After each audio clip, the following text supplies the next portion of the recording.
Good afternoon बच्चों।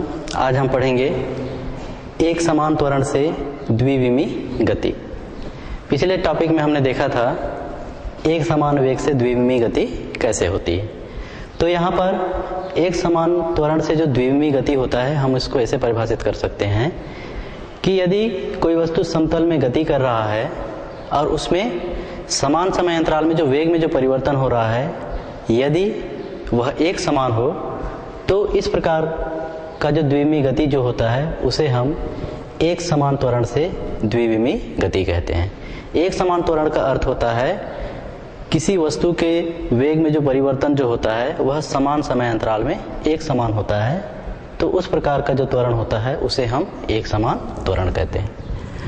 अब हम इसे द्विविमी गति के लिए देखेंगे या उसका मान ज्ञात करेंगे। अब यहाँ पर देखिए, माना कोई वस्तु है t बराबर 0 समय में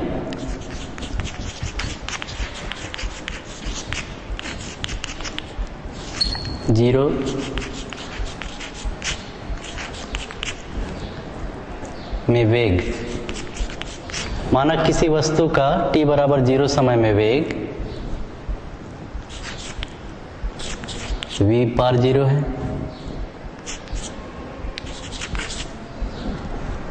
तथा t बराबर t समय में वेग v बार t है। तो हमको पता है जो त्वरण की जो परिभाषा होती है उससे, तो त्वरण की परिभाषा से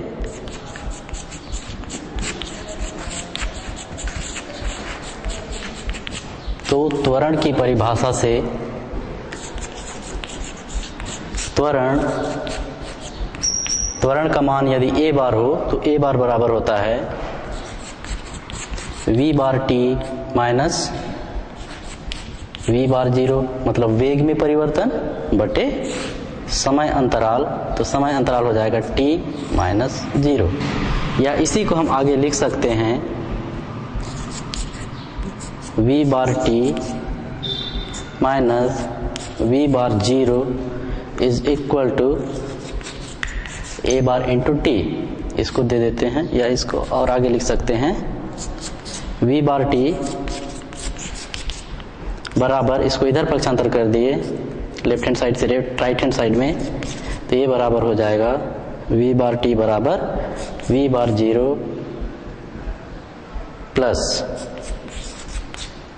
a बार इंटू t। इसको दो पहला इक्वेशन, इसको देते हैं हम दूसरा इक्वेशन। हमारा जो दूसरा इक्वेशन है यह है v bar t is equal to v bar 0 plus a bar into t। अब यहाँ पर देखिए, हमको पता है, क्योंकि हमको पता है इससे पहले हमने देखा है v बार 0 का जो मान होता है, v बार 0 का मान होता है vx0 into I cap plus v bar 0 का मान होता है vx0 into I cap plus vy0 into J cap. इसी प्रकार से v बार t का मान होता है vxt into I cap plus vyt into J cap, और साथ ही साथ तथा a बार बराबर होता है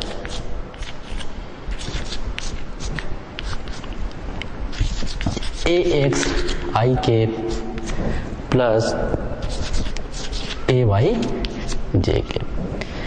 इन मानों को हम समीकरण नंबर 2 में रखेंगे।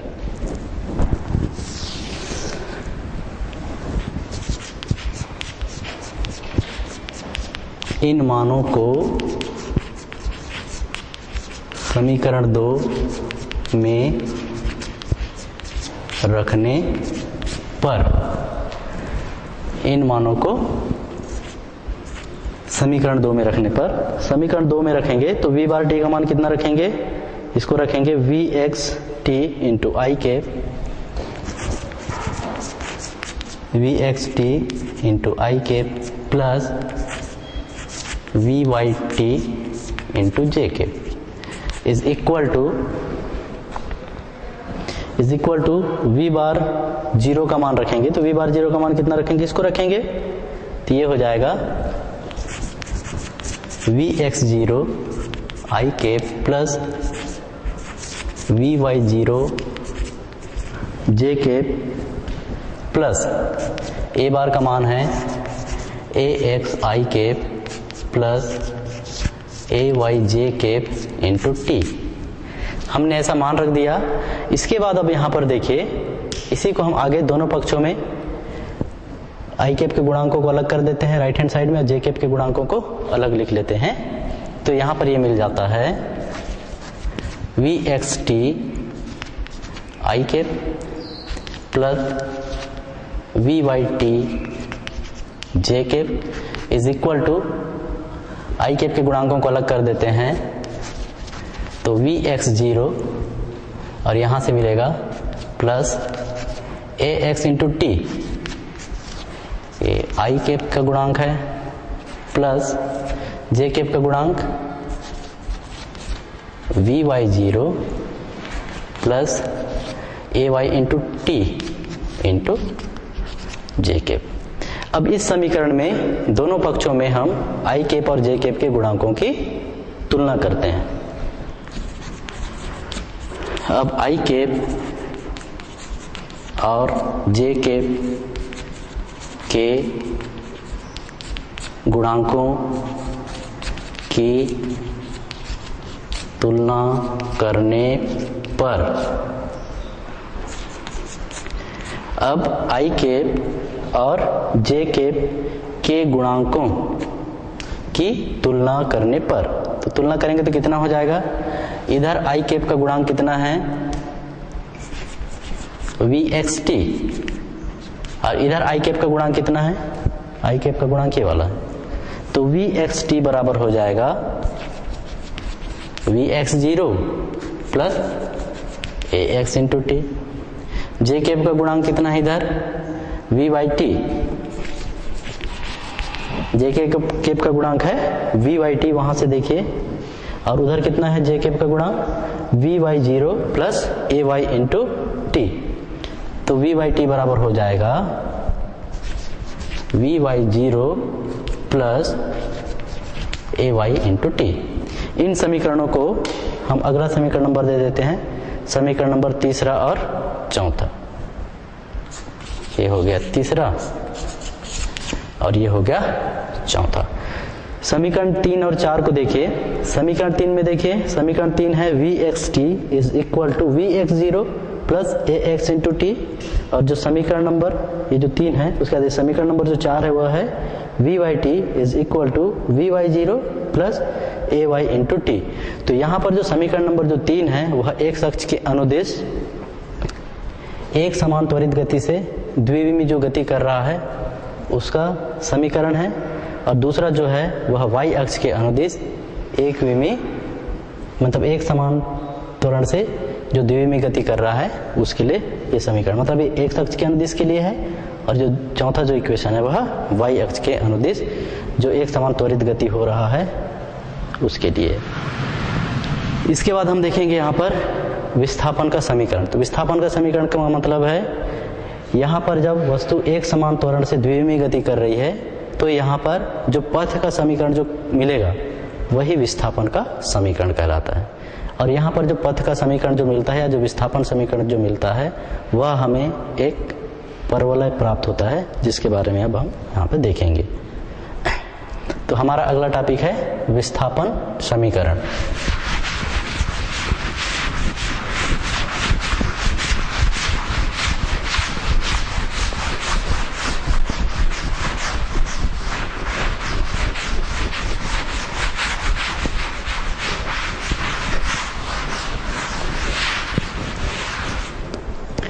विस्थापन समीकरण या पथ के समीकरण की व्युत्पत्ति। विस्थापन समीकरण या पथ का समीकरण। किसके लिए पथ का समीकरण है ये पथ का समीकरण है एक समान त्वरण से यदि कोई वस्तु द्विविमी गति कर रही है तो उसके लिए ये समीकरण है।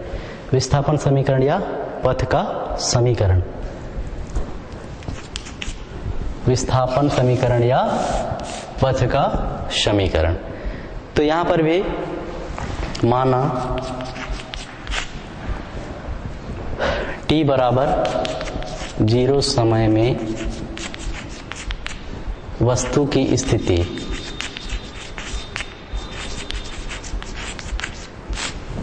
t बराबर 0 समय में जो वस्तु की जो स्थिति जो होती है उसको हम डिनोट करते हैं द्विविमी गति में r बार 0 से, तथा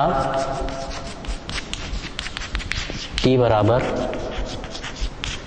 t समय में वस्तु की स्थिति को कहाँ से डिनोट करते हैं, r बार t है।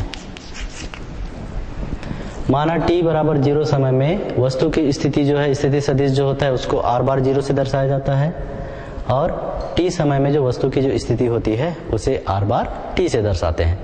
तो उस स्थिति में अतः इस स्थिति में जो वस्तु का जो औसत वेग जो होता है, अतः वस्तु का औसत वेग हम यहां पर ज्ञात करेंगे, वस्तु का औसत वेग। तो वस्तु का औसत वेग कहाँ से डिनोट करते हैं, v a v बार। तो औसत वेग जो होता है, औसत वेग होता है कुल विस्थापन बटे कुल समय अंतराल। तो यहां लिख सकते हैं कुल विस्थापन बटे कुल समयांतराल। तो कुल विस्थापन कितना होगा, यहाँ पर विस्थापन जो होता है वह स्थिति निर्देशांकों के अंतर के बराबर होता है। तो यहाँ पर जो कुल विस्थापन जो होगा वह t समय में वस्तु की जो स्थिति है और प्रारंभिक समय में जो वस्तु की स्थिति है उसके अंतर के तुल्य होगा। तो ये बराबर हो जाता है, अतः v bar a v is equal to, विस्थापन जो हो जाएगा कुल विस्थापन स्थिति निर्देशांकों के अंतर के तुल्य है, मतलब r bar t minus r bar 0 बटे समय अंतराल कितना, t माइनस 0। इसके बाद हम इसको लिख सकते हैं r bar t minus r bar 0 is equal to, तो यह गुणा हो जाएगा, तो ये हो जाएगा v a v into t, या इसी को हम आगे लिख सकते हैं r bar t is equal to, इसको राइट हैंड साइड में ले जाते हैं, पक्षांतर कर देते हैं r बार 0 को, तो r bar 0 is equal to क्या हो जाएगा, प्लस। यहां पर देखिए r बार t, इसको उधर ले जाएंगे तो बराबर का चिन्ह उधर चला गया, धनात्मक r बार 0, ये है plus v average into t। इसको यदि हम पहला इक्वेशन दें तो इसको हम दे देते हैं दूसरा इक्वेशन। अब यहां पर देखिए हमको इनके मान पता हैं, या अब हम यहां पर v एवरेज का मान निकालते हैं। v औसत क्या होता है, हमको पता है प्रारंभिक समय में वस्तु का जो वेग जो होगा v 0 के बराबर होगा, और t समय में जो वस्तु का जो वेग होगा वह v t के बराबर होगा। तो उस स्थिति में जो औसत वेग जो होगा वह क्या हो जाएगा, फिर यहां पर देखिए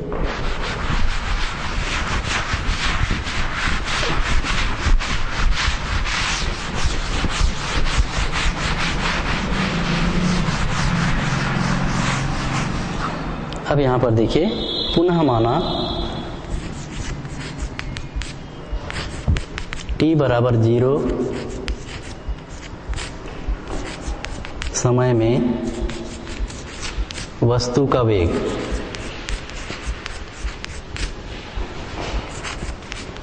v बार 0 है।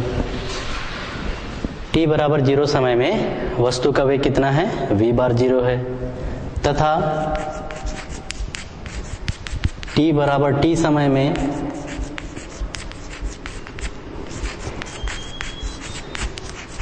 वस्तु का वेग कितना मानेंगे हम इसको, v बार t है।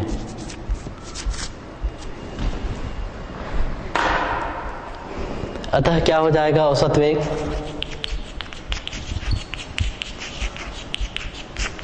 इस स्थिति में औसत वेग कितना हो जाएगा, इस स्थिति में औसत वेग v bar av is equal to प्रारंभिक वेग प्लस अंतिम वेग का औसत, इतना हो जाएगा। चूंकि हमको पता है v बार t बराबर होता है v bar 0 plus a bar into t। ये कहाँ से आया है, गति के, यहां लिख लेते हैं गति के प्रथम समीकरण से। हमको पता है गति का जो पहला समीकरण जो होता है एक विमीय गति में, गति का जो पहला समीकरण जो होता है वह कितना होता है, v is equal to U plus A T. तो वहां से v का मतलब होता है अंतिम वेग, तो यहाँ पर t समय में वेग कितना है, v बार t। u का मतलब होता है प्रारंभिक वेग, और यहाँ पर प्रारंभिक वेग है v बार 0, त्वरण है a बार और समय है t। इस मान को हम यहाँ पर रखते हैं।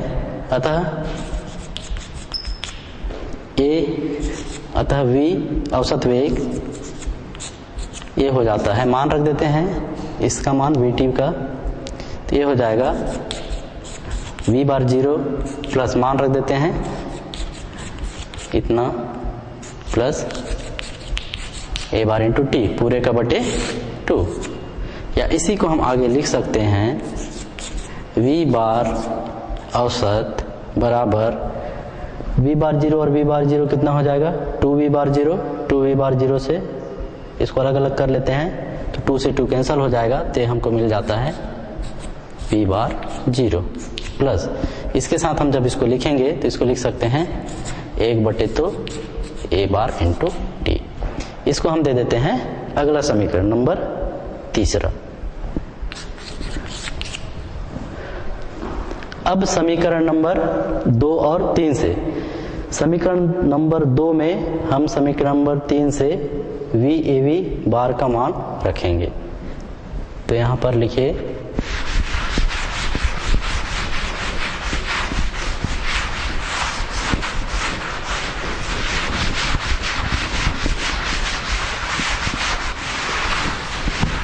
इसके बाद देखिए समीकरण नंबर 2 में ऐसा लिख देते हैं, समीकरण 2 और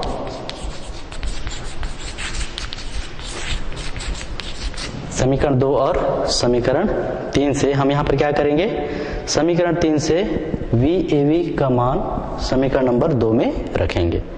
तो समीकरण 2 और 3 से क्या हो जाएगा, R bar T is equal to R bar 0 plus यहां पर VAV का मान रखेंगे समीकरण नंबर जो 3 में है उसको।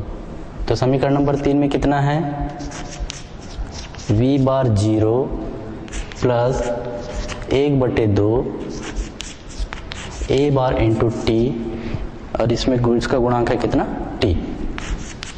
ये हमने मान रख दिया। अब इसके बाद इसी को हम आगे सॉल्व करते हैं, तो ये हमको प्राप्त होता है R bar T is equal to R bar 0 plus हम इसी को आगे कितना लिख सकते हैं, V बार 0, T का मल्टीप्लिकेशन कर दो ब्रैकेट के अंदर, ब्रैकेट ओपन कर दीजिए, प्लस 1 बटे 2 A बार गुणित T का स्क्वायर। इसको हम दे देते हैं समीकरण नंबर 4। यहां तक देखिए हमने ज्ञात किया था R बार T बराबर R bar 0 plus VAV into T, और VAV का मान यहाँ पर बार है, इसको सुधार लो, उसके बाद हमने यहाँ पर मान निकाला v bar A V is equal to V bar 0 plus 1/2 A bar into T. उसी मान को हम यहाँ पे रखे तो ये हमको मिला r बार टी बराबर r bar 0 plus v bar 0 into T plus 1/2 A bar into T का स्क्वायर। ये है हमारा इक्वेशन नंबर 4।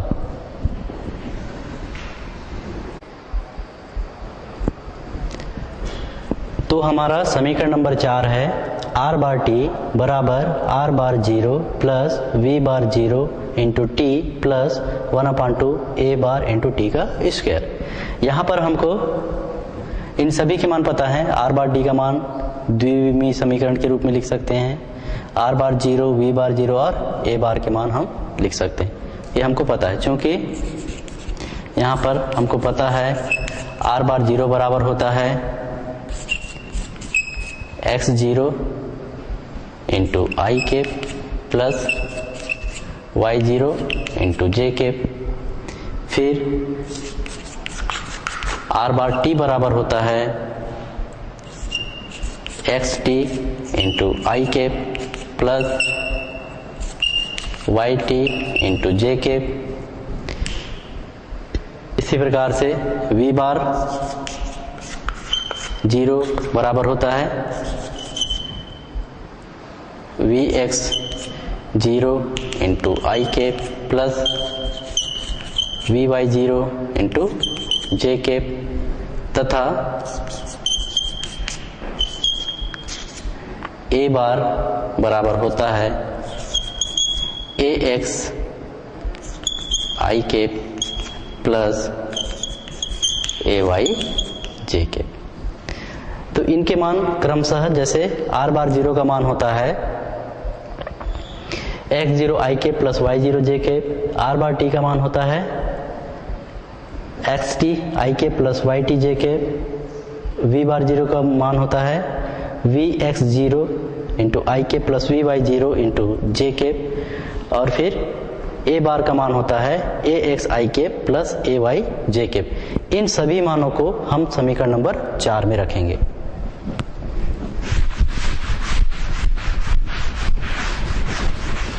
यहाँ लिख लीजिए इन मानों को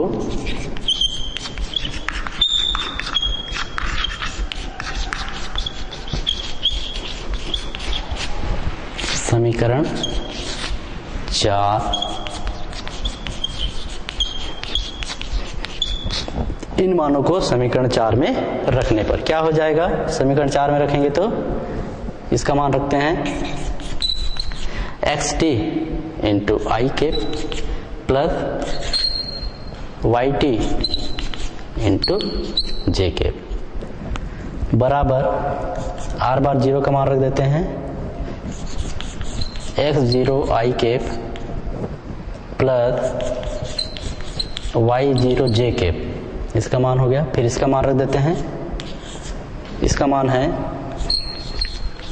vx0 आई कैप प्लस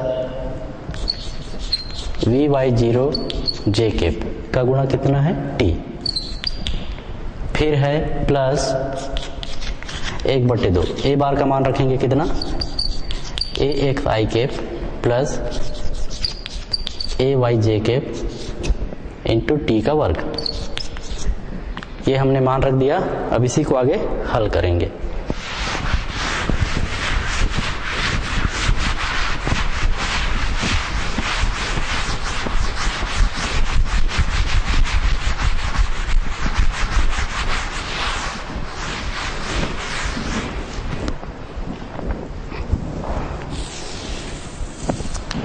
अब इसको आगे हल करेंगे तो कैसे करेंगे, लेफ्ट हैंड साइड को ऐसे ही रहने देते हैं, राइट हैंड साइड में आई के गुणांकों को एक साथ लिख देते हैं और जे के गुणांकों को एक साथ लिख देते हैं। तो ये कितना हो जाएगा, लेफ्ट हैंड साइड में वैसे ही रहने दो एक्स टी आई के प्लस वाई टी जे के बराबर, यहीं से लिखते हैं आई कैप के गुणांकों को एक साथ, तो x0 प्लस मतलब आई कैप को कॉमन निकालना है तो कहाँ कहाँ आई कैप है उसके गुणांकों को एक साथ लिख देते हैं। x0 के बाद इधर कितना है ये vx0, तो प्लस vx0 का गुणा किसके साथ है t के साथ, तो ये t। उसके बाद यहाँ से क्या निकल जाएगा प्लस 1/2 ax और ये t का वर्ग,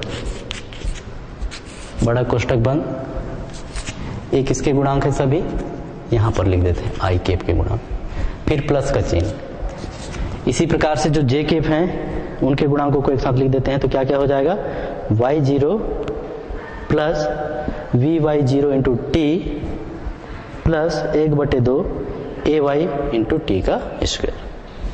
तो इसको लिख दीजिए y0 plus vy0 into T plus 1/2 ay T का स्क्वायर इंटू ए है आपका आई कैप है वाला, ये जे कैप हो जाएगा। इसके बाद हम दोनों पक्षों में आई कैप और जे कैप के गुणांकों की तुलना करेंगे। तो यहां पर लिखिए दोनों पक्षों में आई कैप और जे कैप के गुणांकों की तुलना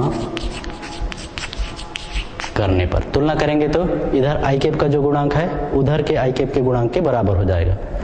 मतलब ये हमको मिल जाएगा xt बराबर x0 plus vx0 into T plus 1/2 ax into T का स्क्वायर। इसको तो नेक्स्ट इक्वेशन नंबर 4 के बाद ये हो जाएगा 5।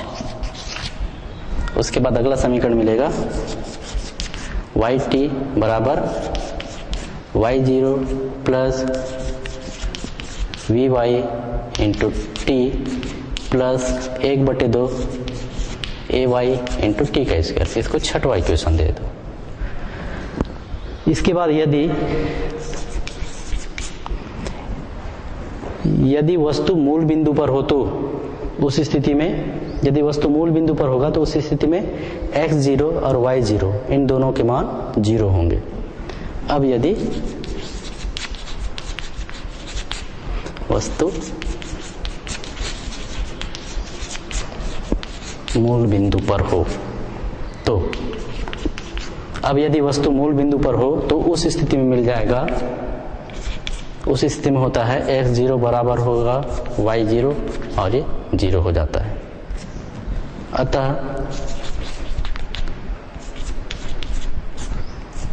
अतः जो समीकरण नंबर 5 है वह हो जाएगा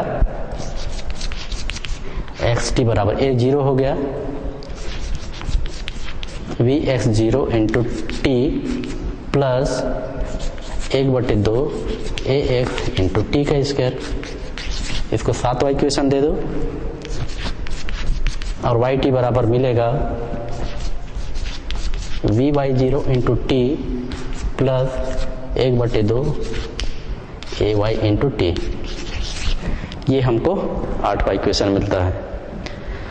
xt बराबर मिला vx0 into T plus 1/2 ax into T का स्क्वायर और yt बराबर मिला vy0 into T plus 1/2 ay into T का वर्ग है ये, इंटू टी का वर्ग। तो ये जो समीकरण नंबर 7 और जो 8 हैं इसमें से यदि हम टी को विलोपित कर दें तो उस स्थिति में समीकरण जो 7 और जो 8 है वह नियत त्वरण से गतिशील वस्तु के लिए पथ का समीकरण कहलाता है। यदि हम समीकरण 7 और 8 में टी को विलोपित कर दें तो ये जो समीकरण 7 और जो 8 है यह नियत त्वरण में गतिशील वस्तु का पथ का समीकरण कहलाता है। और ये समीकरण 7 और 8 का यदि हम ग्राफ बनाएं तो ये जो समीकरण 7 और जो 8 हैं ये दोनों परवलय के समीकरण होते हैं और इसका जब ग्राफ खींचा जाता है तो हमको एक परवलय प्राप्त होता है। तो यही विस्थापन का समीकरण है। ये x अक्ष के अनुदिश है और ये जो दूसरा है ये y अक्ष के अनुदिश विस्थापन का समीकरण कहलाता है। चलो इसके बाद हम देखते हैं स्थिति वेग एवं त्वरण में व्यापक संबंध।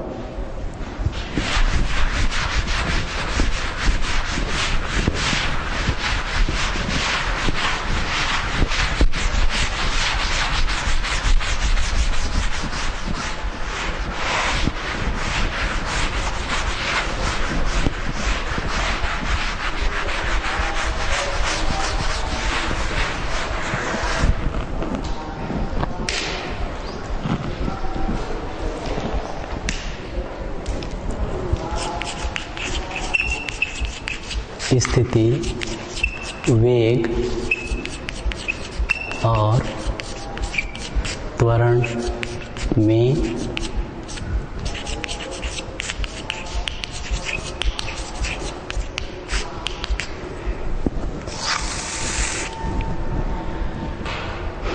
इसके बाद देखते हैं स्थिति वेग और त्वरण में व्यापक संबंध। तो सबसे पहले अपन देखते हैं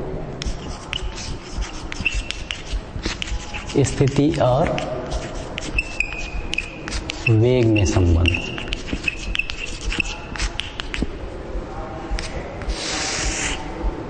पहले हम देखते हैं स्थिति और जो वेग जो होता है उसके बीच क्या संबंध होता है। तो यहां पर देखिए, माना t समय में वस्तु की स्थिति r बार t है तथा अब थोड़ा सा और समय बढ़ गया t प्लस डेल टी, जहां पर डेल टी का मान बहुत कम होता, बहुत थोड़ा सा होता है।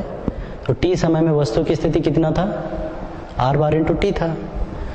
तो t प्लस डेल टी समय मतलब डेल टी समय बहुत अल्प समय अंतराल होता है, तो t प्लस डेल टी समय में कितना हो जाएगा,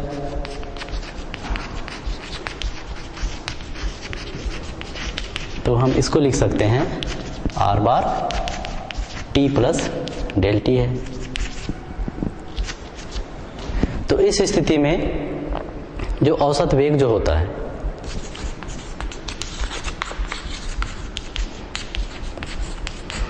औसत वेग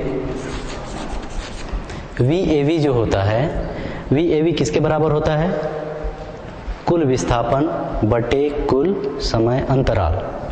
तो ये हो जाता है कुल विस्थापन कितना, r bar t plus del T minus r bar t बटे समय अंतराल कितना हो जाएगा, t plus del T minus t, समय अंतराल है t। या इसी को हम लिख सकते हैं VAV इज इक्वल टू, इसी को हम लिख सकते हैं VAV औसत वेग, सदिश के रूप में सभी को लिख रहे हैं तो इसको भी सदिश के रूप में लिखेंगे। VAV इज इक्वल टू, ये हो जाएगा औसत वेग, RT से यहाँ का RT कैंसिल हो जाएगा, यहाँ पर बचेगा, इसको हम लिखते हैं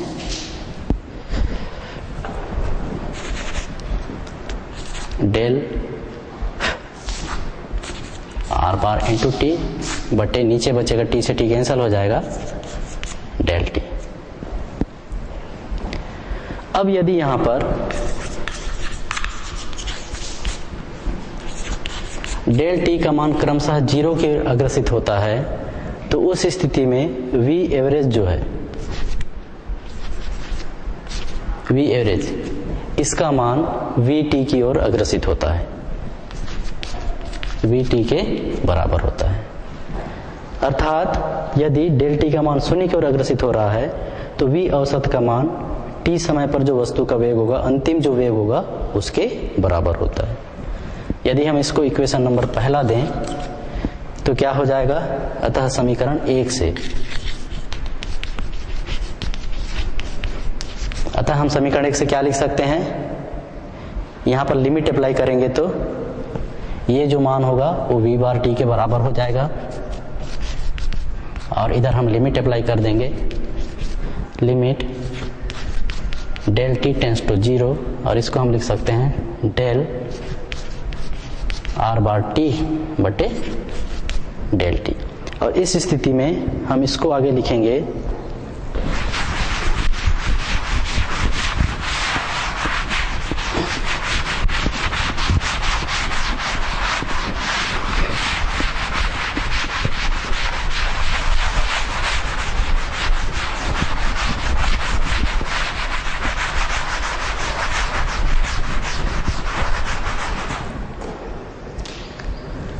अतः यहाँ पर हमको मिल जाता है v bar t is equal to, जब हम इसमें लिमिट अप्लाई करते हैं तो उस स्थिति में इसे हम अवकलज के रूप में लिखते हैं। तो कैसे लिखेंगे अवकलन के रूप में? d r बार t बटे dt। तो ये जो समीकरण है नेक्स्ट इसको दे देते हैं। समीकरण नंबर जो दूसरा है वह स्थिति सदिश और वेग सदिश के बीच संबंध है। यहाँ सदिश नहीं लिखा हूँ, लेकिन यहाँ पर जो हम ज्ञात करते हैं इसे हम स्थिति सदिश और वेग सदिश के बीच संबंध कहते हैं। तो वेग सदिश t समय में वस्तु का वेग बराबर t समय में वस्तु की जो स्थिति है उसका t के सापेक्ष जो परिवर्तन होता है उसे हम इस संबंध से दर्शाते हैं। तो v बार t बराबर होता है d r बार t बटे dt। ये हो गया इक्वेशन नंबर, अर्थात ये जो किसके बीच संबंध हो गया? स्थिति और वेग के बीच संबंध। अब इसके बाद हम देखते हैं वेग और त्वरण के बीच संबंध, मतलब त्वरण सदिश और वेग सदिश के बीच संबंध।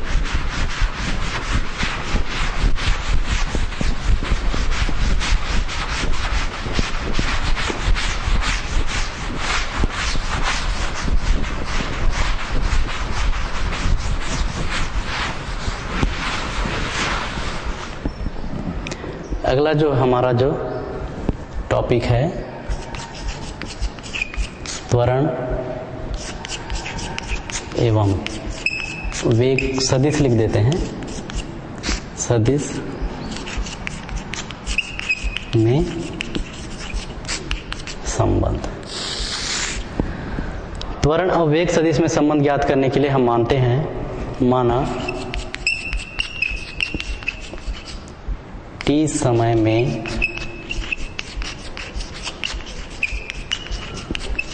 वस्तु का वेग v बार t है तथा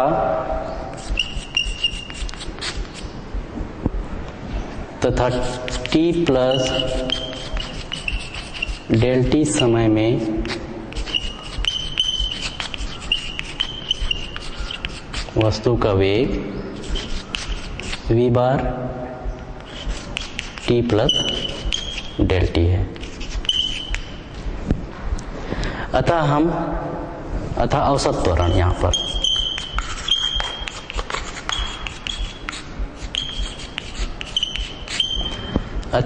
औसत त्वरण कितना हो जाएगा? a b का बार बराबर, औसत त्वरण बराबर होता है कुल जो वेग में परिवर्तन होता है, जो कुल समय अंतराल होता है उसका जो अनुपात होता है उसे हम औसत त्वरण कहते हैं। तो औसत त्वरण कितना हो जाएगा? वेग में परिवर्तन v bar t plus del t minus v bar into t बटे समय अंतराल कितना हो जाएगा? t plus del t minus t। ये हो जाएगा। इसको दे देते हैं हम इक्वेशन नंबर यहाँ पर पहला। अब यदि इसी को हम आगे ऐसा लिख सकते हैं a bar A V is equal to, ये कितना हो जाएगा? डेल, ये कितना हो जाएगा? Del v bar t, del v bar t बटे नीचे में बच जाएगा डेल t। इसको दो इक्वेशन नंबर दूसरा। अब यदि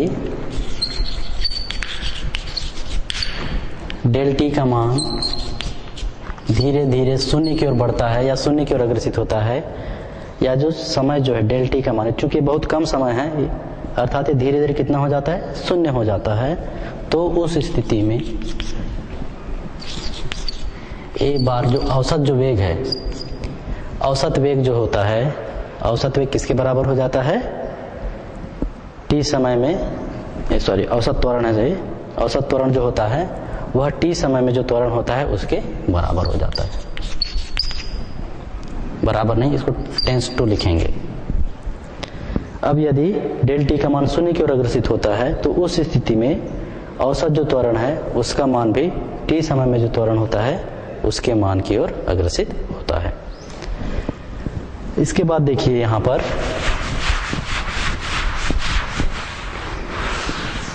अतः समीकरण 2 से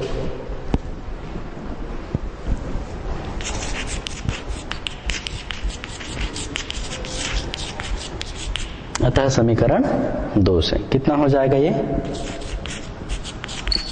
ए बार टी बराबर, इधर लिमिट अप्लाई कर देते हैं, del T tends to 0 into del V bar T बटे डेल टी, या इसी को हम आगे लिख सकते हैं ए बार टी बराबर डी वी बार टी बटे डी टी।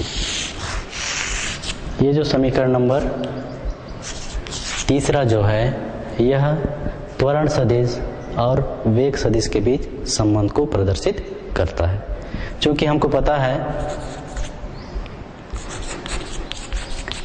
v बार टी बराबर होता है डी आर बार टी बटे डी टी। अतः समीकरण 3 से क्या हो जाएगा, अतः समीकरण 3 से हो जाता है ए बार टी बराबर डी बटे D T, V bar T का मान रख देते हैं डी आर बार टी बटे डी टी, इसको कैपिटल ब्रैकेट में लिख देते हैं अपन, या इसी को हम आगे लिख सकते हैं ए bar t is equal to d two r bar T बटे डी टी का स्क्वायर।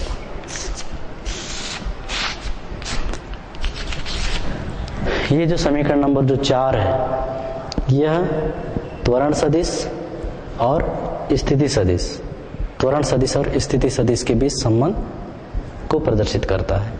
ये जो समीकरण है यह त्वरण सदिश और वेग सदिश के बीच के संबंध को प्रदर्शित करता है। इससे पिछले टॉपिक में हमने देखा था, उसमें देखे थे हम स्थिति और वेग सदिश के बीच जो संबंध ये स्थापित किए थे, वी टी बराबर डी आर बार टी बटे डी टी, ये वेग सदिश और स्थिति सदिश के बीच संबंध को प्रदर्शित करता है। तो इस प्रकार से हमने यहाँ पर देखा स्थिति सदिश, वेग सदिश और त्वरण सदिश में व्यापक संबंध क्या होता है। अगली कक्षा में हम प्रक्षेप गति के बारे में पढ़ेंगे, तो उसकी तैयारी करके आइएगा आप लोग। धन्यवाद।